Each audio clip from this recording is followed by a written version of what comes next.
মানুষের জীবন বড়ই অদ্ভুত। কখন কি ভালো লাগে মানুষ নিজেই জানে না, এবং প্রতি মুহূর্তে মানুষের জীবন পরিবর্তন হয়। শুধু সেই পরিবর্তনের জন্য প্রয়োজন বড় একটা ধাক্কা খাওয়া। তো যাই হোক, কি খবর সবার? সবাই নিশ্চয়ই অনেক ভালো আছেন। তো আমি আলহামদুলিল্লাহ আপনাদের সবার দয় ভালো আছি। আজকে সকালের নাস্তাটা হচ্ছে একদম মন দিল ঠান্ডা করার মতো নাস্তা, যেটা আমার এবং আমার বাচ্চাদের ভীষণ পছন্দের। তো সকালবেলা উঠেই হচ্ছে যে দেখেন ছোটো ছোটো 3 পিস ইলিশ মাছ ছিল ফ্রিজে, সেই ইলিশ মাছগুলো বের করে ভেজে নিলাম। আর ইলিশ মাছের সাথে এখানে হচ্ছে দেখতেই পাচ্ছেন শুকনো মরিচ ভেজে নিচ্ছি, কারণ একটা মজাদার ভর্তা বানাবো। আর এই ভর্তাটা করা শিখেছি আমি আমার শাশুড়ি মার কাছে। কি ভর্তা চলেন দেখাই। আমি আগে কখনো এই ভর্তাটা খাই নাই, কিন্তু খাওয়ার পর আমার কাছে ভালোই লাগলো। একদম একটা মানে অন্যরকম একটা টেস্ট। তো এখানে একটা বাটির মধ্যে দেখতেই পাচ্ছেন হচ্ছে যে পেঁয়াজ কুচি নিয়ে তারপর একটু লবণ দিয়ে ভালো করে মেখে নিচ্ছি। এরপর ইলিশ মাছের তেলের মধ্যে ভেজে নেওয়ার সেই শুকনো মরিচগুলো সুন্দর করে এখন চটকে নেব। আমার শাশুড়ি মার কাছে এটা প্রথম খেয়েছি, কারণ হচ্ছে মিষ্টি আলুর ভর্তা, যেটা আসলে আগে কখনোই আমরা আমার বাবার বাড়ি থাকতে খাই না। কারণ আমরা সবাই গোল আলু বা হচ্ছে যে যেটা হচ্ছে এমনি যে আলু, নর্মাল আলু, এই আলুর ভর্তা খাইতাম। কিন্তু মিষ্টি আলুর ভর্তাটা পান্তা ভাত দিয়ে খেতে ভালোই লাগে। যারা একটু মিষ্টি ঝাল এই টাইপের মানে পছন্দ করেন, কারণ এটা ঝাল মিষ্টি তেলের সাথে মিলে দারুণ একটা টেস্ট তৈরি করে, যেটা পান্তা ভাতের সাথে খেতে বেশ ভালো লাগে। বাচ্চারাও আবার পছন্দ করে। হ্যাঁ, আর এই আলুটা একদম সুন্দর করে সেদ্ধ করে নিচ্ছি, একদম পানি টানি নাই, খুবই আঠালো একটা ভর্তা হয়েছে। তো ভাবলাম একটু পেঁয়াজ আর হচ্ছে একটু বেশি হয়ে যাবে, এটা সাইডে রেখে দেই, কারণ ওইটা দিয়ে ভাত মেখে খাওয়া যাবে আর কি। তো যাই হোক, এই যে কথা বলতে বলতে সুন্দর করে 2টা আলু দিয়ে ভর্তা বানায় ফেললাম। তো যাদের কাছে আবার মিষ্টি জিনিস ভাত দিয়ে খেতে ভালো লাগে না, তারা এই মিষ্টি আলু ভর্তাটা খাবেন না বা করবেন না। তারা হচ্ছে ওই যে এমনি নর্মাল যে আলুটা ওটা দিয়ে ভর্তা বানাবেন। তো আমাদের কাছে ভালোই লাগে।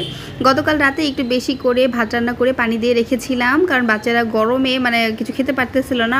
ওদের যেহেতু পরীক্ষা চলতেছে একদিন পর পর, তো ওদের জন্য ভাবলাম একটু পান্তা ভাত করি, কারণ জিনাত জাওহারের পান্তা ভাত ভীষণ পছন্দ। তো ইলিশ মাছ ভাজা, ভর্তা, মরিচ টরিচ দিয়ে সুন্দর করে পান্তা ভাত রেডি করলাম। তবে আমার বাচ্চারা কিন্তু পান্তা ভাত রেডি করে দিলেও আমি যদি নিজে না মাখাই দিই, তাহলে কিন্তু ওরা খেতে পারবে না, মাখায়া মজা করে খেতে পারে না। জাওহার তো সবসময় বলে, আম্মু তুমি মাখাই দাও, তুমি মাখাই দিলেই মজা লাগে পান্তা ভাত, তুমি না মাখাইলেই যত ইলিশ মাছ ভাজা দাও যাই দাও মজা লাগে না। তো যেই কথা সেই কাজ, আমি সুন্দর করে মেখে দিচ্ছিলাম। মেখে সুন্দর করে ওকে এক লুকমা খাওয়াই দিয়ে তারপরে বললাম, যাবো তুমি এখন হাত দিয়ে খাও, আমি বোনেরটা মেখে দেই। একদম আমার তো এখন হচ্ছে ভয়েস ওভার দিতে গিয়ে আবার মুখে পানি চলে আসতেছে, মনে চাচ্ছে যে আমি একটু পান্তা ভাত খাই। যদিও আমি খাই না, তারপরেও মানে মনে হচ্ছিল এত কিছু বানানোর পর মাখানোর পরেও কিন্তু পান্তা ভাতটা আর আমি কিন্তু খাই নাই। যাই হোক, সত্য কথাটা বলে দিলাম, যেহেতু আমি অনেক দিন ধরে ডায়েট করতেছি, বাট আমার ওয়েট একদম লক হয়ে আছে, কমতেছে না। আমি রোজার আগে থেকে ডায়েট করি, বাট কমতেছে না। আমার ওয়েটটা এবার কমানো ভীষণ কষ্ট হয়ে যাচ্ছে, কমতেই যাচ্ছে না। তো যাই হোক, বাচ্চাদেরকে সুন্দর করে খাওয়া দাওয়া করায় তারপর হচ্ছে এই যে স্কুলে দিয়ে আসবো। ওদের হচ্ছে যেহেতু পরীক্ষা চলতেছে, একদিন পর হচ্ছে, একদিন পরীক্ষা হচ্ছে, একদিন বন্ধ থাকতেছে। যেদিন বন্ধ থাকতেছে ওই দিন হচ্ছে কোচিং ক্লাস হচ্ছে। তো আজকে হয়তো কোচিং ক্লাস, এই জন্য হচ্ছে এই যে স্কুলে ছাড়াই হচ্ছে ওদেরকে স্কুলে দিয়ে আসতেছি। তো যাক, ওরা রেডি হয়ে স্কুলে যাক। আর জিনাতকে 2 ছুটি করে দিচ্ছি, মাশাআল্লাহ অনেক সুন্দর লাগতেছে। গরমের মধ্যে 2 ছুটি করলে গরমও কম লাগে, দেখতেও সুন্দর লাগে। ওকে দেখে তো আমারও মাঝে মাঝে মনে হয় যে আমিও 2 ছুটি করে ফেলি। আর আমি ভয়েস ওভার দেওয়ার সময় চারপাশে এত নয়েজ ছিল, আল্লাহ কি বলবো, একটু প্লিজ ইগনোর করবেন। তো যাই হোক, ওরা কোচিং থেকে আসার পর ওদেরকে একটু গরম লাগতেছিল, পরে তরমুজ কেটে দিয়েছিলাম, ওরা খাচ্ছিল।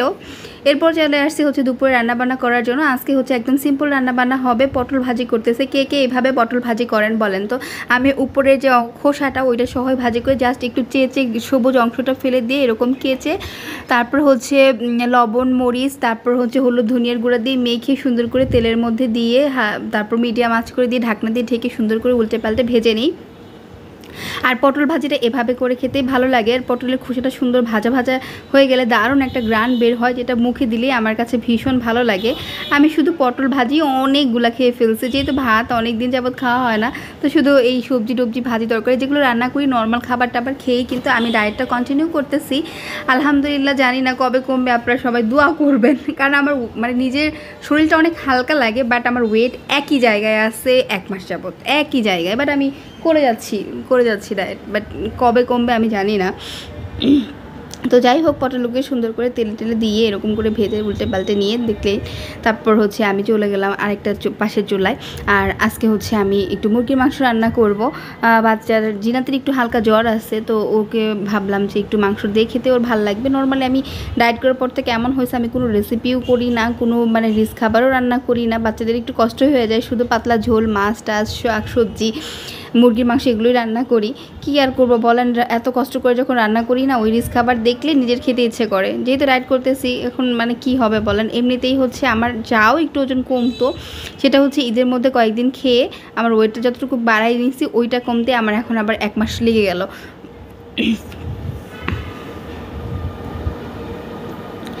তো যাই হোক, এখানে এই যে দেখেন আমার পটলগুলো ভাজা হয়ে গেছে। এখন হচ্ছে সুন্দর করে এটাকে তুলে নিব। তুলে নিয়ে এই প্যানের মধ্যেই হচ্ছে আমি একটু ছোট মাছ রান্না করব। এখানে যে তেল মশলা তো একটু থাকবেই, এই পটলগুলো তুলে নিয়ে এটার মধ্যে রান্না করব। পটলগুলো সুন্দর ভাজা ভাজা হয়ে গেছে, এখানে কিন্তু কোনো পানি টানি দিই নেই। আর এই যে দেখেন আমার মুরগির মাংসটা এটা হচ্ছে রান্না কষানো হয়ে গেছে। এখন একটু ঝোল দিব, একটু ঝোলঝোলই করবো, একেবারে যে কষা কষা করবো এরকম না, কারণ বাচ্চারা কেন জানি ঝোল ছাড়া একদমই খেতে পারে না। হ্যাঁ, মানে খাইতে গেলেই আম্মু ঝোল দাও, ঝোল নাই কেন, ঝোল নাই কেন, তো তখন ঝোল না থাকলে একটু বিরক্ত লাগে। পটলটা এখান থেকে তুলে নিয়েছি, আর এখানে দেখেন টমেটো কেটে নিয়েছি, আর এখানে হচ্ছে যেরকম মলা মাছ দিয়ে দিয়েছি। এই মলা মাছ দিয়ে টমেটো দিয়ে হাতে মেখে একটা চড়চড়ি করে ফেলবো একটু করে, এটা আমার জন্য করে ফেলতেছি। বাচ্চারা যদি খেতে চায় খাবে, সমস্যা নাই। পেঁয়াজ, কাঁচামরিচ, লবণ, হলুদ, মরিচ, ধনিয়ার গুঁড়ো এগুলো সব কিছুই আমি দিয়ে দিচ্ছি। তারপর হচ্ছে একটু তেল দিয়ে, যেহেতু প্যানের মধ্যে আগে থেকে একটু তেল ছিল, আর অল্প একটু তেল দিয়ে হাত দিয়ে মেখে নিলাম। আর গুঁড়া মশলাগুলো একটু পোড়া পোড়া লেগেছিল ভাজা, যেটা ওইটা ওইখানে মানে থেকে গেছে। আমি যেহেতু কড়াইটা আর ধুয়ে নেই নাই, তো কোনো ব্যাপার না, যেহেতু আমরাই খাবো, কোনো গেস্ট না কিছু না। তো এরকম করে মেখে সুন্দর করে একটু পানি দিয়ে তারপর ঢাকনা দিয়ে ঢেকে বেশ কিছুক্ষণ জাল করে নিব। যখন একদম টমেটো মাছটা সিদ্ধ হয়ে গলে ঝোলঝোল হয়ে যাবে, মিশে যাবে, তখন হচ্ছে এটাকে আমি নামাই নিব। এই যে দেখেন মুরগির মাংসটা হয়ে গেছে। মুরগির মাংসটা কিন্তু এরকমই ঝোল রেখেছি, তো দেশি মুরগির ঝোল এটা খেতে ভীষণ মজাই লাগে। আর এখানে হচ্ছে এই যে দেখেন মলা মাছের চচ্চড়িটা এটাও হয়ে গেছে, ডালটা বন্ধ করে দিব। তো তারপর হচ্ছে এই তো রান্নাবান্না শেষ করার পর বাচ্চাদেরকে গোসল আসল করে খাবার খেতে দিয়ে দিব। তো এই তো জাওহার খেতে বসে গিয়েছে অলরেডি। আর এখানে এই যে দেখেন, এরপর হচ্ছে বিকেলে আমি আমার শাশুড়ি মার সাথে একটু বাইরে বের হয়েছিলাম। আর ওই দিন হচ্ছে আমরা এই শপটাতে গিয়েছিলাম, আমরা বেশ কয়েকটা ফাউন্ডেশন, তারপর কনসিলার এগুলো হচ্ছে দেখতেছিলাম যে কিনবো কিনা। আমাদের বেশ কেনাকাটাও করার ছিল, তো ওগুলো দেখতেছিলাম। তো চাচি অনেকগুলো জিনিস কিনেছে।